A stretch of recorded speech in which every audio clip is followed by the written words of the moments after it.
அஸ்ஸலாமு அலைக்கும் வரஹ்மத்துல்லாஹி வரகாத்துஹு.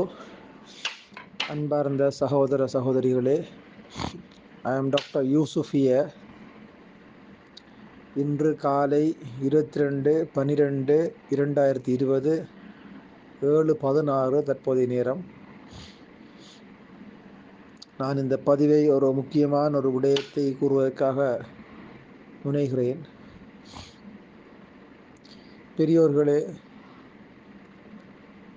நாங்கள் அறிவோம், நேற்று காலி நீதிமன்றத்தில் ஒரு மையத்தை எரிப்பதற்கு எதிரான ஒரு ஸ்டே ஆர்டர், எரிக்க வேண்டாம் என்ற ஆர்டர் ஒன்று புறப்பட்டிருக்கின்றது. முந்த நாள், அதாவது 20ஆம் தேதி காலை 9:20க்கு ஃபர்ஹானா என்கின்ற ஒரு சகோதரி எனக்கு ஒரு அழைப்பை விடுத்து, இவ்வாறான ஒரு மையத்தை எரிப்பதற்காக கொண்டு செல்லப் போகிறார்கள், என்ன செய்யலாம் என்று கேட்டபோது, நான் அவர்களுக்கு அமைச்சினால் வழங்கப்பட்டுள்ள, அதாவது மையத்துக்களை ஃப்ரீசரில் ரெஃப்ரிஜரேட்டரில் வைக்க முடியும் என்று அனுப்பியிருக்கிற அந்த கடிதத்தை நான் அவருக்கு போஸ்ட் பண்ணி அவருக்கு வாட்ஸ்அப்பில் அனுப்பி, இதனை உடனடியாக நீங்கள் பிரிண்ட் அவுட் எடுத்துக்கொண்டு வைத்தியசாலைக்கு கொடுங்கள், அவர்கள் அதனை நிறைவேற்றாவிட்டால் சட்ட நடவடிக்கை போங்கள் என்று சொல்லி அவருக்கு அனுப்பிய பிற்பாடு அவர்கள் அதன் பிரகாரம் அந்த கடிதத்தை வைத்து சட்ட நடவடிக்கை எடுத்ததனால் இன்று அல்ஹம்துலில்லாஹ் மையத்தை எரிக்க முடியாது என்ற ஒரு நிலைமை அல்லாஹு தாலா எங்களுக்கு ஏற்படுத்தி தந்திருக்கிறான். இதே போன்றுதான் நான் கூற வருவது என்னவென்று சொன்னால், எங்களுடைய சகோதர சகோதரிகள் இலங்கையில் இருக்கின்ற பிரதான பிரைவேட் ஹாஸ்பிட்டல் வழியே அட்மிட் ஆகி இருக்கும்போதோ, எழுந்தமானமாக அவர்களுக்கு பிசிஆர் பாசிட்டிவ் ஆனால் அல்லது ஆன்டிஜென் டெஸ்ட் பாசிட்டிவ் ஆனால் அவர்களை அரசாங்கத்தில் இருக்கின்ற ITH hospital, Mulleriyawa hospital, ஹோமகம் hospital போன்ற இடங்களுக்கு டிரான்ஸ்ஃபர் பண்ணுகிறார்கள்.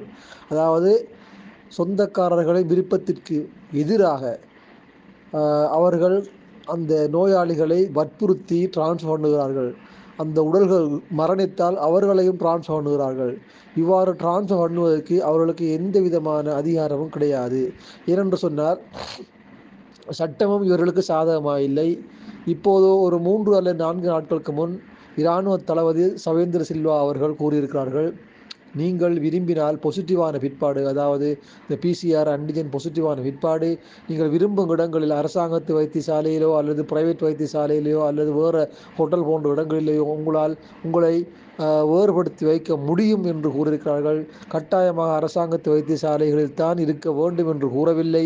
ஆகவே அந்த சவேந்திர சில்வா இராணுவ தளபதி அவர்களுடைய அந்த ஸ்டேட்மெண்ட்டை எடுத்துக்கொண்டு, நீங்கள் யாராவது உங்களது நோயாளியை அல்லது மையத்தை வற்புறுத்தி அவர்கள் டிரான்ஸ்ஃபர் பண்ணுவதற்கு முயற்சிக்கும் போது, குறிப்பாக நோயாளியை உங்கள் விருப்பத்திற்கு மாறாக அரசாங்கத்து ஹாஸ்பிட்டலுக்கு டிரான்ஸ்ஃபர் பண்ண முயற்சிக்கும் போது நீங்கள் நீதிமன்றம் சென்றால் இதற்கும் ஒரு நல்ல தீர்வு கிடைக்கும் என்பதை கூறுவதற்காகவே நான் இந்த பதிவை வைக்கிறேன். தயவு செய்து நாங்கள் தைரியமாக முன்வந்தால் எங்களுக்கு சட்ட ரீதியான சில நியாயங்களை நாங்கள் தேடிக்கொள்ள முடியும் என்பதை நான் மிகவும் வன்மையாக வலியுறுத்தி இங்கே கூற விரும்புகிறேன்.